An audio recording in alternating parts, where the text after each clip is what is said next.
কেউ যদি আপনাকে এই ধরনের একটি ডিজাইন হাতে দিয়ে বলে এই ডিজাইন থেকে আইডিয়া নিয়ে তুমি এরকম একটি ডিজাইন তৈরি করো, এই ধরনের প্রফেশনাল ডিজাইন করতে হলে সর্বপ্রথমে আমাদের মাথায় আসবে ফটোশপের নাম, কারণ এই ধরনের শক্তিশালী ডিজাইনগুলো ফটোশপের মাধ্যমেই করা সম্ভব। কিন্তু প্রবলেম হচ্ছে ফটোশপ একটি পেইড সফটওয়্যার, এটি ব্যবহার করতে হলে আমাদের মোটা অঙ্কের টাকা গুনতে হবে।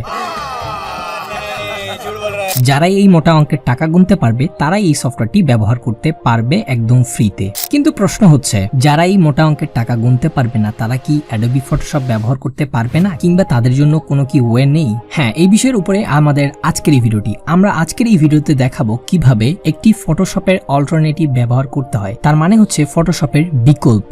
আমরা হুবহু ফটোশপের মতোই একটি বিকল্প সফটওয়্যারকে বেছে নেব, যে সফটওয়্যারটাতে আপনি ফটোশপের সকল কাজ করতে পারবেন একদম ইজিলি। সফটওয়্যারটি একদমই ফ্রি এবং ওপেন সোর্স একটি সফটওয়্যার, আপনি খুব সহজেই ব্যবহার করতে পারবেন এবং ফটোশপের মতোই দেখতে সফটওয়্যার। হ্যাঁ, আপনি যদি আমাদের এই চ্যানেলে নতুন দর্শক হয়ে থাকেন অবশ্যই চ্যানেলে সাবস্ক্রাইব করবেন, তাহলে নতুন নতুন এবং ইম্পর্টেন্ট ভিডিওগুলো আমাদের এই চ্যানেল থেকে পেয়ে যাবেন এবং এই ভিডিওতে একটি লাইক করে দিবেন অবশ্যই। সো চলুন শুরু করা যাক, লেটস গেট স্টার্টেড।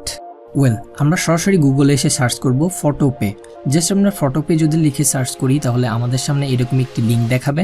সো লিঙ্কের উপর জাস্ট প্রেস করে দিবেন এবং এই লিঙ্কে যাওয়ার পর ঠিক ইন্টারফেসটা আমাদের এরকম থাকবে। জাস্ট এখান থেকে নিউ প্রজেক্ট পাচ্ছেন, open from template and templates, এখান থেকে নিউ প্রজেক্টে প্রেস করবেন। নিউ প্রজেক্টে প্রেস করার পর অনেকগুলো এখান থেকে অপশন পেয়ে যাবেন, যে অপশনটা আপনার পছন্দ সেই অপশনটা জাস্ট সিলেক্ট করে দিবেন। অবশ্যই ইউটিউব থাম্বনেল রেশিওটা যেটা হবে সেটি হচ্ছে 1920/1080। ওকে, এটা জাস্ট সিলেক্ট করে জাস্ট ক্রিয়েট বাটনে প্রেস করবেন। ওকে, ক্রিয়েট বাটনে প্রেস করার পর ইন্টারফেসগুলো এরকম দেখাচ্ছে। ফটোশপ কিংবা ফটোপের মধ্যে আপনি পার্থক্যটা বুঝতেই পারছেন। ওকে, উপরে যে সেকশনগুলো আছে ঠিক ফটোশপের মতোই দেখা যায়। সো আমরা বেশ কিছু পার্থক্য দেখতে পাচ্ছি না, এবং আপনি যদি ফটোশপেও যান ঠিক এই রকম টুলগুলোই কিংবা এইরকম অপশনগুলোই আপনি পেয়ে যাচ্ছেন। কিন্তু আপনি যদি এই সাইডে দেখেন টুল বক্সটাই কিন্তু সেম দেখা যাচ্ছে। দেখেন ফটোশপের মতোই যে টুল বক্সগুলো সেটা কিন্তু এই যে সাইড আপনি পেয়ে যাচ্ছেন, এবং এই সাইডে যদি হিস্ট্রি কিংবা লেয়ার্স প্যানেলে যদি আপনি দেখেন ঠিক সেম ফটোশপের মতোই আপনি দেখতে পাচ্ছেন। তার মানে বলা যায় ফটোশপ এবং ফটোপে ভার্সেস আমরা রাজা বলতে পারি, ফ্রি হিসাবে ফটোপেকে আমরা রাজা বলতে পারি, তাই না?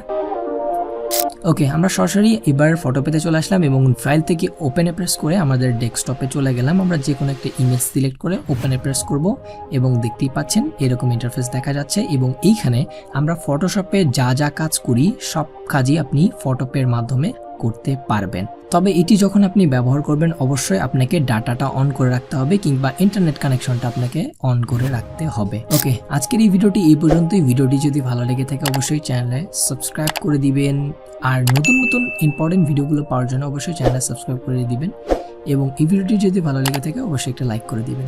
সো দেখা হবে নেক্সট টিউটোরিয়ালে। Till then take care, see you on the next tutorial, good by.